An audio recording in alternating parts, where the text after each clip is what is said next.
Hi, I'm Sean Toomey from Posmo Media. I'll be sharing 15 of my best recommendations.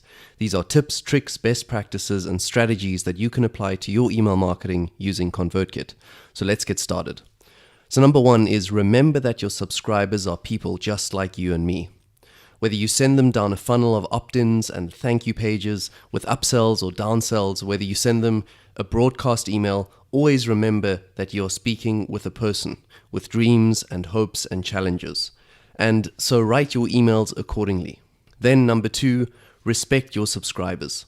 Always remember that by reading any one of your emails, your subscriber is taking time to pay attention to what you have to say. Respect that commitment and share value. Help them solve their challenge. Also, always give them an option to opt out of your sequence or unsubscribe from your list. Then number three is make use of the Resend to Unopens feature. ConvertKit has a very powerful feature which is really easy to use, the Resend to Unopens.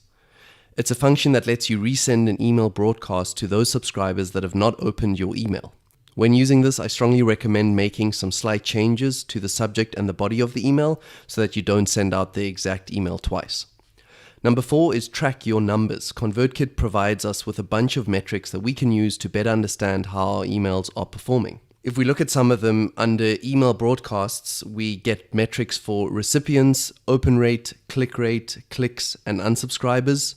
For sequences, we get metrics for subscribers, open rate, click rate, and unsubscribes.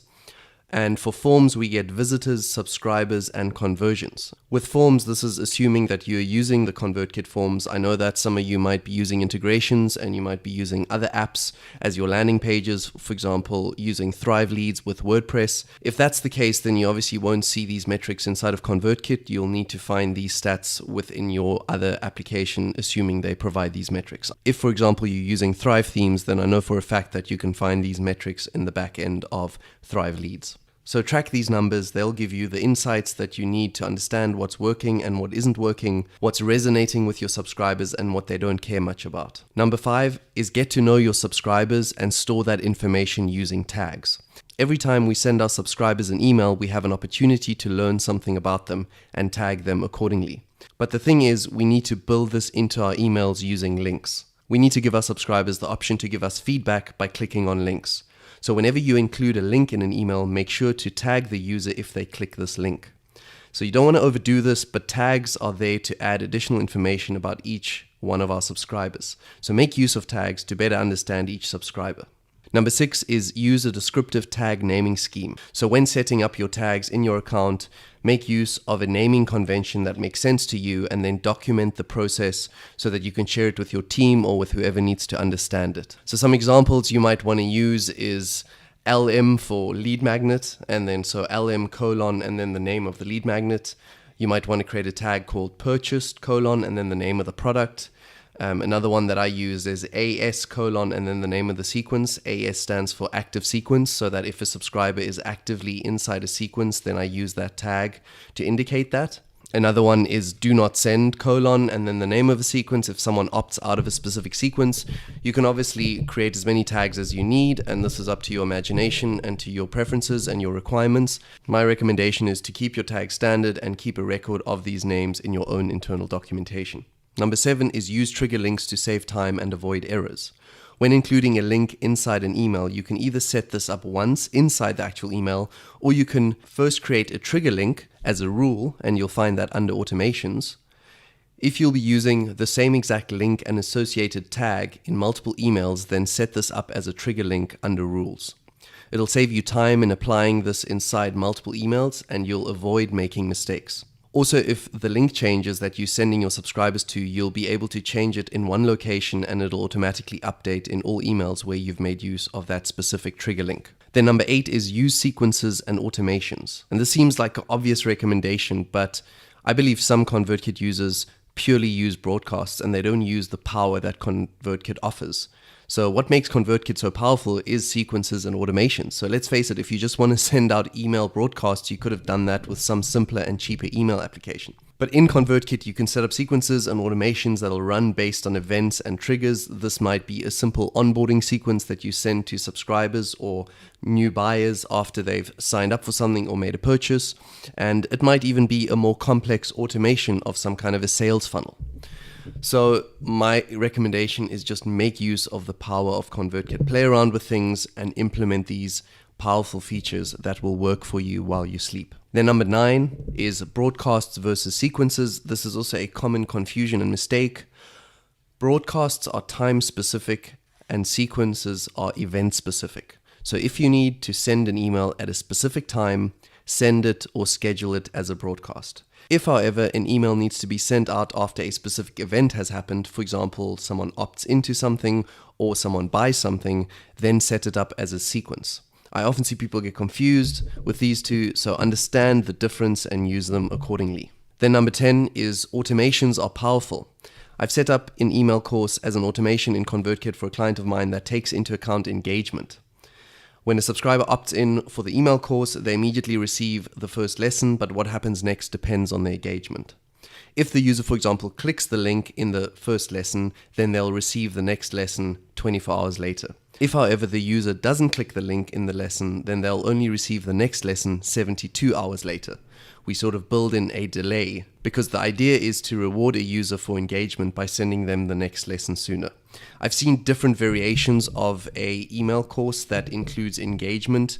You can also make use of forms on your website where you might send out the first lesson of an email course and then send the subscriber to a page on your site where they need to fill out a worksheet and actually submit that worksheet. You can do that using Gravity forms. So that is something that you can also consider. And based on that feedback that you receive from the subscriber, you can then send them down a different fork in the automation, or you can send them the next lesson immediately or 24 hours later. And if a subscriber doesn't take any of those actions, then you can obviously delay the next lesson further. So this is really powerful. And as you can imagine, depending on the use case, you can build all sorts of different scenarios and experiences for your subscribers. Then number 11 is make use of ConvertKit integrations. I've used ConvertKit with many other apps, including Thrive Leads, Sendal, Wishlist Member, and Gravity Forms, to just name a few. There are loads of integrations that work with ConvertKit. They all integrate slightly differently, and some of them provide full functionality and some of them provide limited functionality. So it's important to look into that. But the key is you want to make use of these integrations because it expands on the functionality of ConvertKit. Number 12 is cleaning your list. And our main aim is obviously to build a list with as many subscribers as possible. But the other thing is we want to make sure that we build a quality list. And a quality list has a high level of engagement, so a high open rate and high click rates. And we don't want subscribers that have gone cold on us. We don't want people to just sit on our list, they don't open any of our emails, and they don't click on any of our links. So there's a simple way of deleting these subscribers to increase the quality of our list.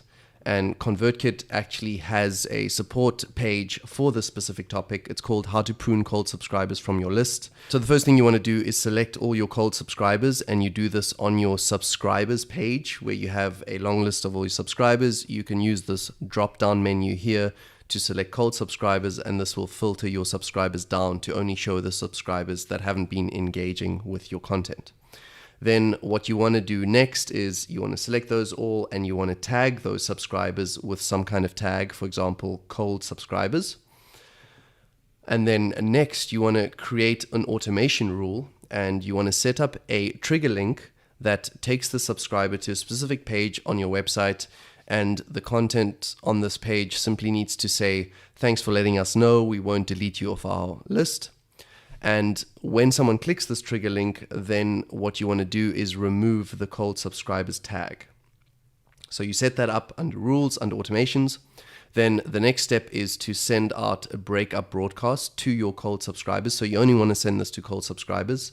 And you put up a message in there that, you've noticed that they haven't been engaging with your content. You want to find out if they still value your emails.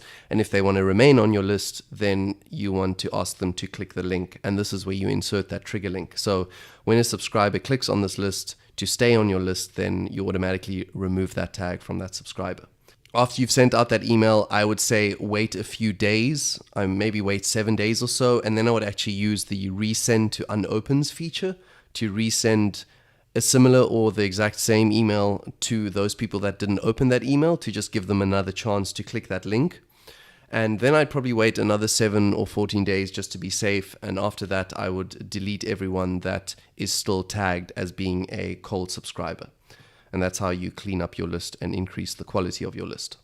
Number 13 is exclude subscribers from irrelevant emails. So make sure to exclude subscribers from broadcasts and sequences that are irrelevant to them. The best example of this is sending a buyer, so someone that has made a purchase of a product, the remaining emails that are inside a sales sequence that are promoting the product that they have already purchased. You definitely don't want to do that.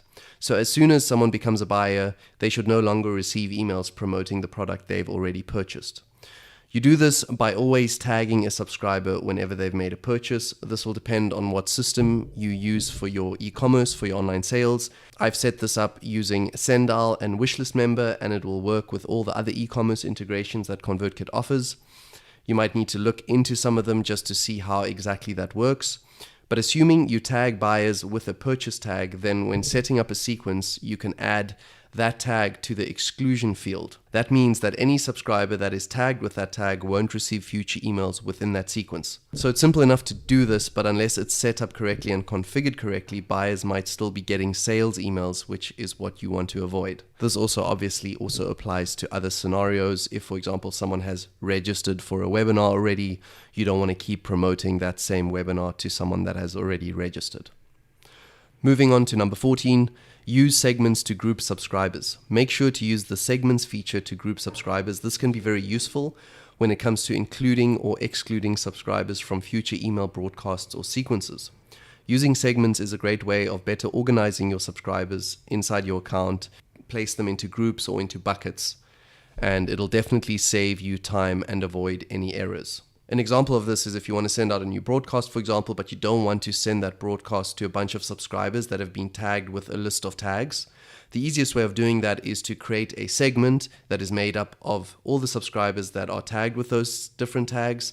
And then having that segment, you can simply exclude that segment from that broadcast instead of every time selecting all the different tags that need to be excluded. So it's just grouping your subscribers into different groups or buckets, which simplifies your work when it comes to managing your account. Then last but not least, number 15 is a few important things to remember and consider when setting up sequences and automations. The first thing is a subscriber can only go through a sequence once. Then number 2 is a subscriber cannot go backwards in an automation or a sequence. Number 3 is all automations come to an end, but you can create a loop. So once a subscriber has finished an automation, you can feed them back into that same automation and essentially loop them, which can be powerful. Then number 4 is subscribers can't be in multiple branches of an automation. This seems quite logical, but it's good to remember. And number 5 is subscribers can be in multiple workflows or automations. So one subscriber can be in multiple automations at the same time. Cool, so keep those things in mind when planning and developing your sequences and automations inside of ConvertKit, because I know from my experience that it can get complicated and confusing at times. And my last bonus tip is keep it simple at first, build things up over time, and you can always make your sequences and automations more complicated. But most important, enjoy the power that ConvertKit gives us as email marketers. There's really powerful stuff that we can set up inside of this application. It's really awesome that you're using this tool, and I have no doubt that you will have fun with it. Wishing you all the best for using ConvertKit to manage your email marketing. I'm always working on improving and expanding my content so that it provides the most value. Let me know if you found this useful, and if you have any other questions, I'm happy to answer. I'm Sean Toomey from Posme Media, wishing you an awesome day, and I'll chat to you soon. Cheers.